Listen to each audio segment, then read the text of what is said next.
वंदे मातरम। आप देख रहे हैं नेटवर्क 10। आपके साथ में हूं शिवानी मिश्रा। चंपावत विधानसभा उपचुनाव के मैदान में सीएम योगी आदित्यनाथ शनिवार को उतरे। सीएम योगी आदित्यनाथ ने उत्तराखंड के मुख्यमंत्री पुष्कर सिंह धामी के लिए वोट मांगे हैं और चंपावत विधानसभा उपचुनाव पुष्कर सिंह धामी के भाग्य का फैसला करेगा।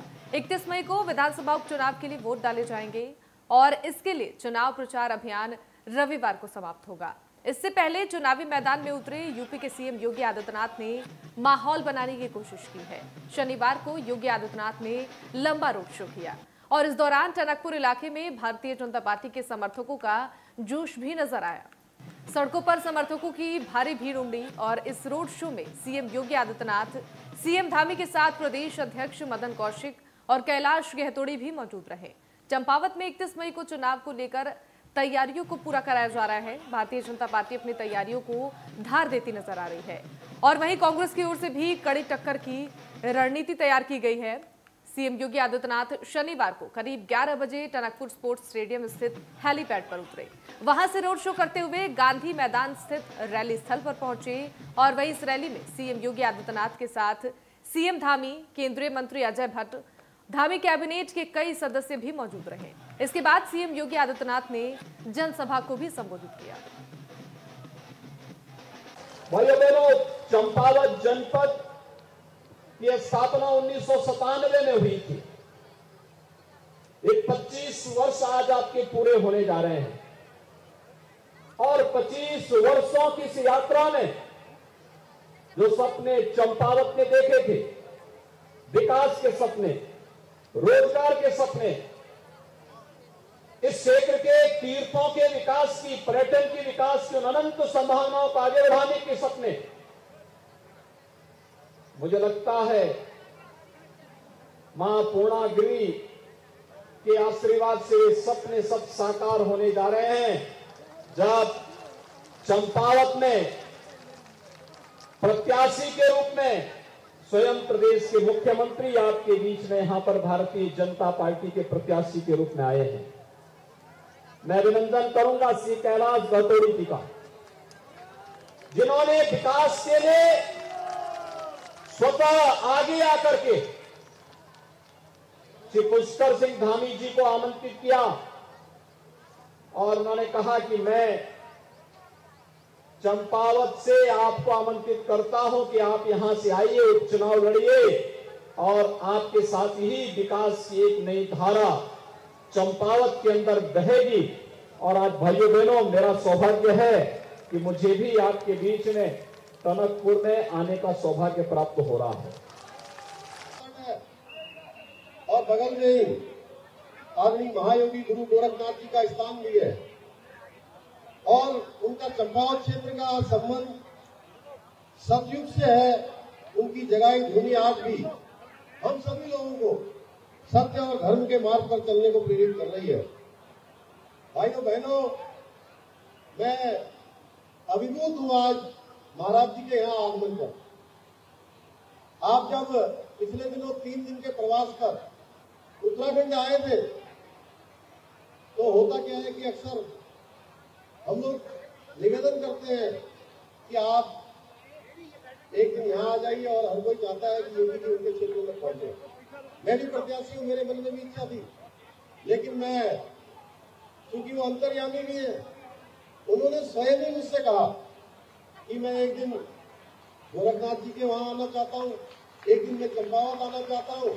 और मैं बताऊँ, आप तो चुनाव के लिए आए हैं, अगली बार वो बनबसा और महायोगी गोरखनाथ जी की भूमि पर भी उन्होंने आने का वायदा किया है।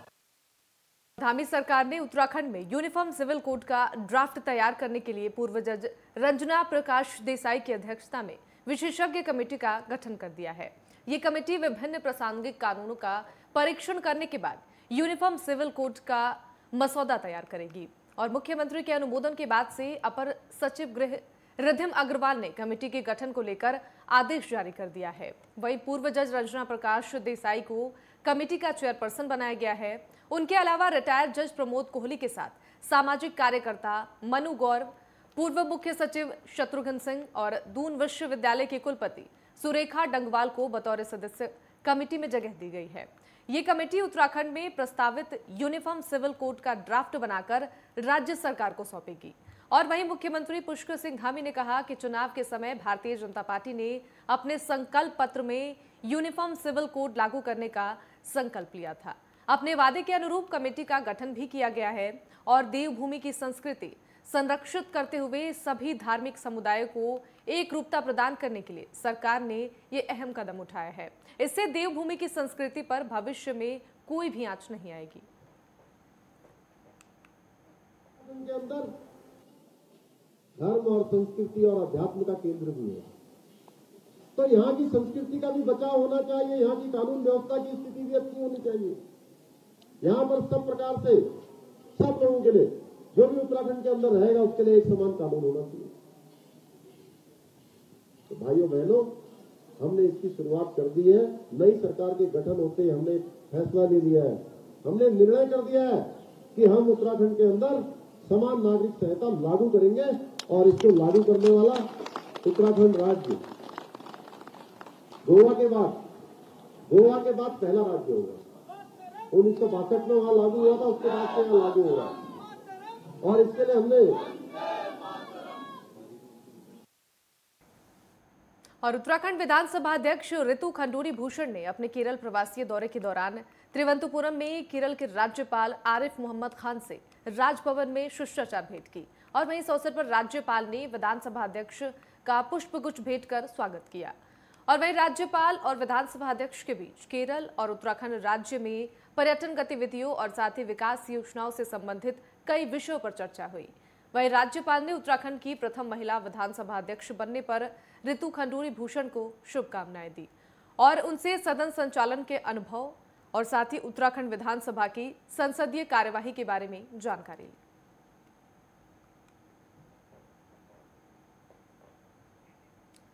तो केरल के दौरे पर पहुंची ऋतु खंडूरी भूषण, दोनों राज्यों में कई मुद्दों पर चर्चा की गई और केरल के दौरे पर उत्तराखंड की विधानसभा अध्यक्ष थी, केरल के राज्यपाल से शिष्टाचार भेंट की और तमाम मुद्दे, पर्यटन हो, विकास हो और तमाम जो पर्यटन गतिविधि उत्तराखंड से है उसको लेकर केरल के राज्यपाल से ऋतु खंडूरी भूषण ने चर्चा की है।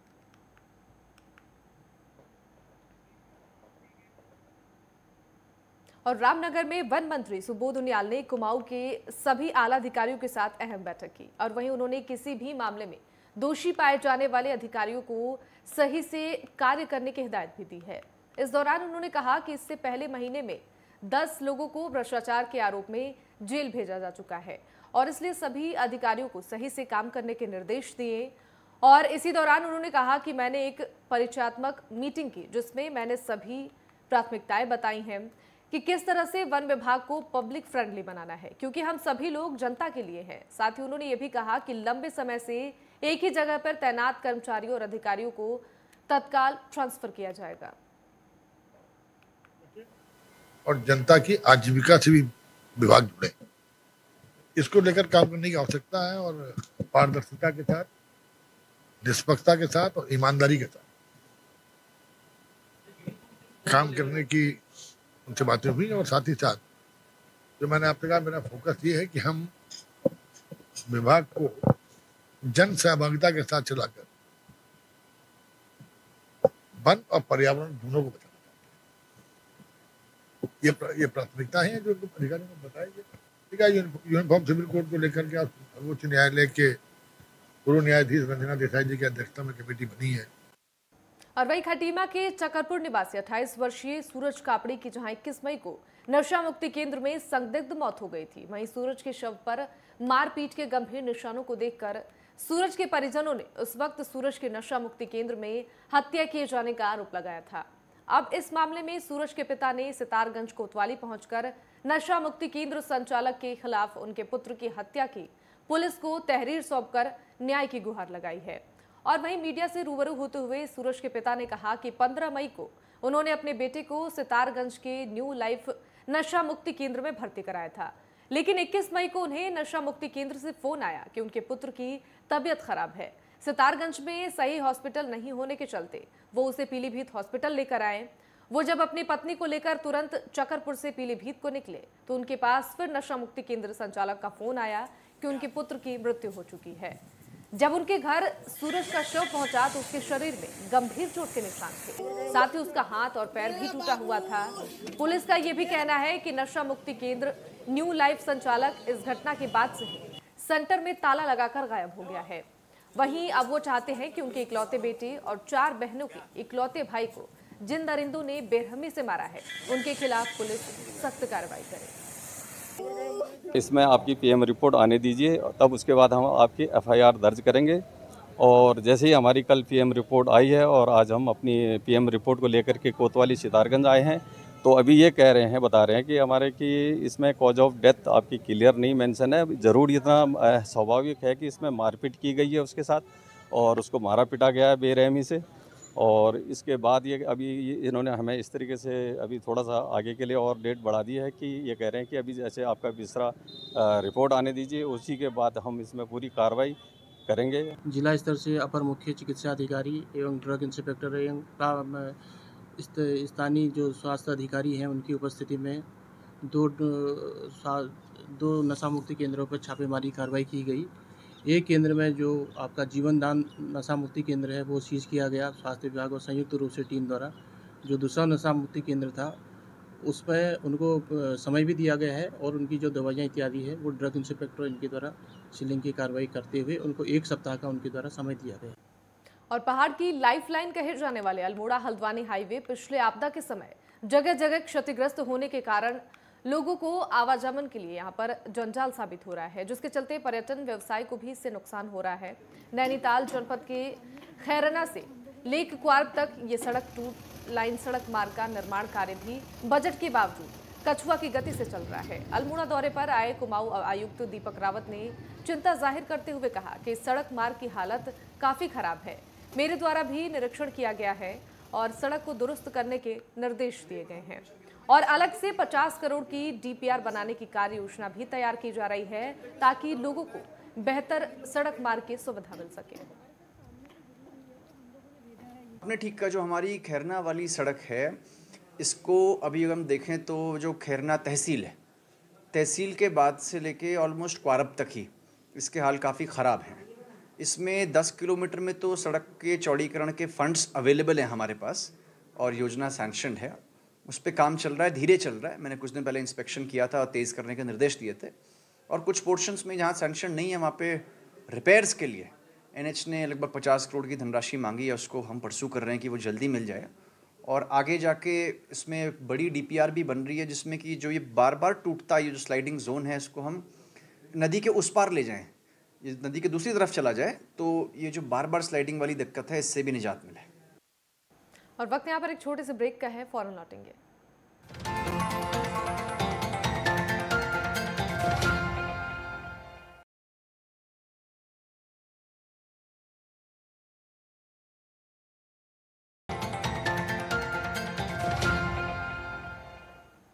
ब्रेक के बाद स्वागत है आप सभी का। खबरों में आगे बढ़ेंगे। सोनप्रयाग से 9040 तीर्थयात्रियों का पहला दल केदारनाथ के लिए रवाना हो गया है। शुक्रवार को 8766 पुरुष, 5741 महिलाएं, 231 नौनिहाल समेत 14738 तीर्थयात्रियों ने बाबा केदारनाथ के दर्शन किए।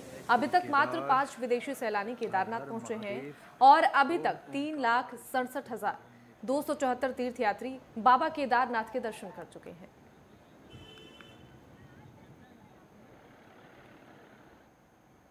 और वहीं लक्सर में तंबाकू की पुड़िया देकर अज्ञात बदमाश ने युवक से 25,000 रुपए लूट लिए हैं। आपको यह भी बता दें कि पीड़ित सुल्तानपुर स्थित पीएनबी बैंक में नकदी डालने जा रहा था।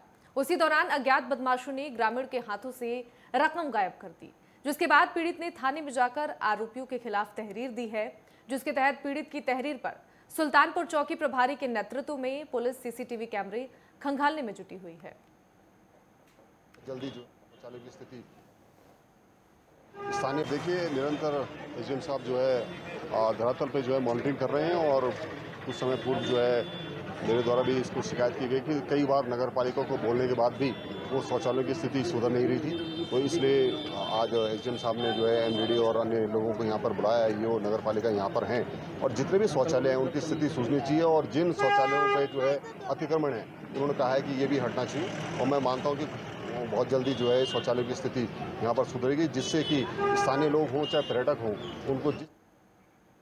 और वहीं मसूरी माल रोड में शौचालयों की कमी और पुराने शौचालयों की मरम्मत किए जाने को लेकर एसडीएम नरेश दुर्गापाल ने मसूरी नगर पालिका और मसूरी देहरादून विकास प्राधिकरण के अधिकारियों के साथ मसूरी माल रोड के कई क्षेत्रों का निरीक्षण किया है। और वहीं माल रोड पर स्थित शौचालय पर हो रखे कब्जों पर नाराजगी व्यक्त करते हुए अधिशासी अधिकारियों को सभी शौचालयों से तत्काल कब्जों को हटाने के निर्देश दिए। और साथ ही उन्होंने कहा कि नगर पालिका की संपत्ति पर लोग खुलेआम कब्जा कर रहे हैं, लेकिन नगर पालिका के अधिकारी इस पर ध्यान नहीं दे रहे हैं। साथ ही ये भी कहा कि मसूरी माल रोड पर भी लगातार अतिक्रमण कर लोग पटरी लगाने का काम कर रहे हैं, जिससे माल रोड की स्थिति बहुत खराब होने लगी है। उन्होंने अधिशासी अधिकारी को तत्काल माल रोड पर अवैध अतिक्रमण हटाने के निर्देश दिए हैं। तो माल रोड से अतिक्रमण हटाने के लिए निर्देश एसडीएम ने दिया है। एसडीएम ने माल रोड का निरीक्षण किया है। इस दौरान शौचालयों की मरम्मत के भी निर्देश जारी किए हैं। साथ ही उन्होंने कहा है कि यहां पर अवैध अतिक्रमण हो रही है, जिसके खिलाफ नगर पालिका कार्रवाई करे।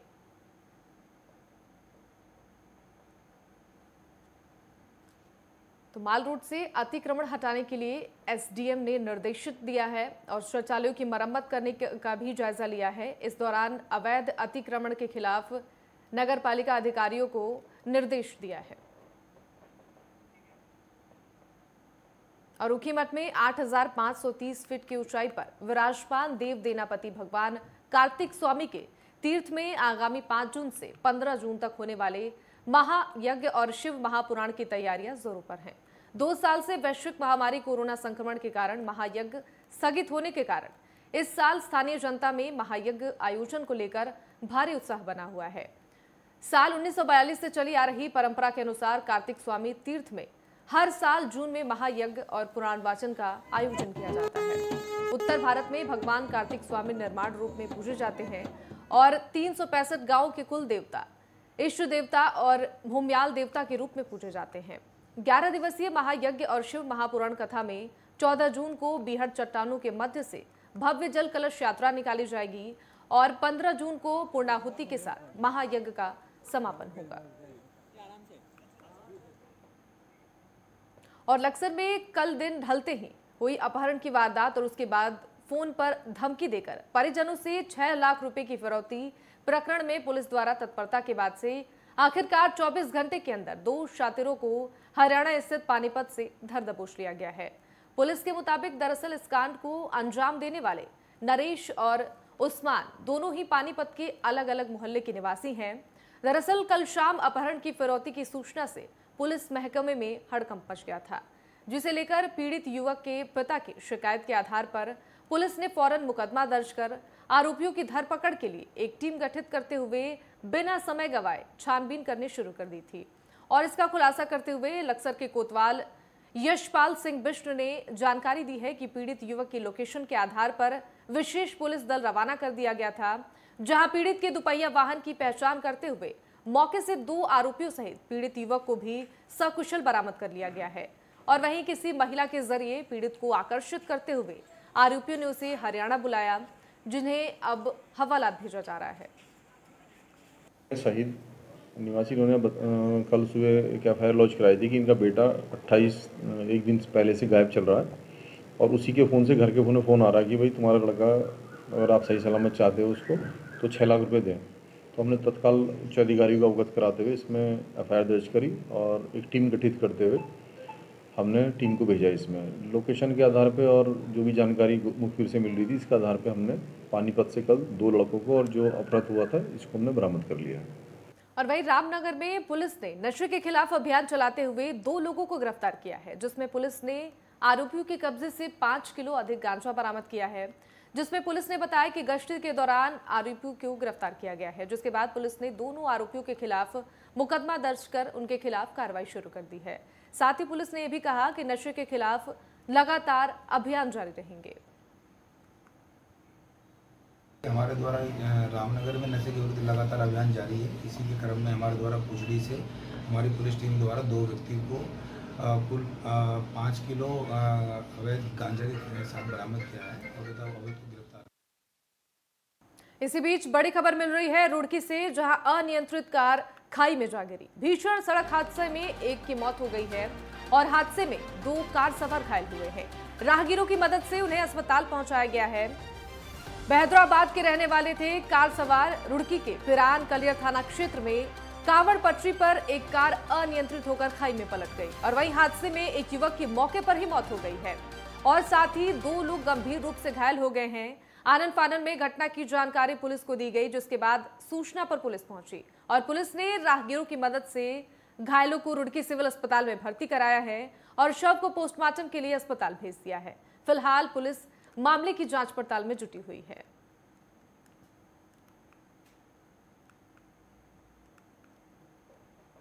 तो रुड़की में भीषण सड़क हादसा हुआ है। हादसे में 2 कार सवार घायल हुए हैं। अनियंत्रित कार यहां खाई में जा गिरी है। तस्वीरें भी आपको दिखा रहे हैं। भीषण सड़क हादसे के बाद की तस्वीरें हैं। तो अटैक करते हुए आगे थे, अपर ब्रेक मारे गाड़ी के ब्रेक मारते तो कवर नहीं हुई, गाड़ी जो है लपेटा लिया गाड़ी ने। ठीक है जी, और किसी की कोई गलती नहीं, गलती उनकी। फिर वो भाई उसमें कितने लोग थे जब आपने देखा? 3। अच्छा, एक बंदा बीच में निकल गया, 2 बंदे बाद में निकले, जैसे यहाँ गाड़ी रुक गया। कुछ बताया उन्होंने कहाँ के रहने वाले क्या था? हैदराबाद के बता रहे थे ये लोग। और बागेश्वर के बेरोजगार युवकों को प्रधानमंत्री मुद्रा लोन योजना से काफी लाभ मिल रहा है। इस योजना से लोन लेकर काफी बेरोजगार युवक अपना बिजनेस कर स्वरोजगार की मिसाल बन रहे हैं। तो वहीं साथ में कई और बेरोजगारों को भी रोजगार दे रहे हैं। बेरोजगार युवा इस योजना से लाभ होकर home stay, restaurant, automobile parts, dairy farm और पोल्ट्री फार्मिंग, साथ ही मत्स्य पालन जैसे बिजनेस कर रहे हैं और आत्मनिर्भर बन रहे हैं। आपको बता दें कि ये योजना कोरोना काल में वापस लौटे प्रवासियों के लिए संजीवनी का काम कर रही है। अरे सर, और मैंने शुरुआत में 2017-18 में दुकान खोली थी। 3-4 लाख से स्टार्ट किया था मैंने। उसके बाद उस समय फिर ये चला था कि ये प्रधानमंत्री की तरफ से मुद्रा उसका, तो मैंने वो भी बैंक अप्लाई किया था। तो उसमें करीब 4 लाख के करीब का मेरा लोन वो हो गया था और इसमें ज़्यादा दिक्कत आई ना हुआ है, बहुत जल्दी मेरे को ये लोन भी हो गया था। और उसके बाद मैंने 4 लाख का करीब और सामान डाला, तो अभी स्टॉक में मेरा करीब 8-9 लाख का सामान है और बाकी मंथली भी मेरा ठीक ही निकल जाता है। 60-70 हज़ार से ऊपर बिक्री ये निकल जाती है। बाकी अभी फ़िलहाल 2 कारीगर है मेरे उसमें। और चलिए इन्हीं खबरों के साथ इस बुलेटिन में बस इतना ही। आप देखते रहिए नेटवर्क 10। जय हिंद।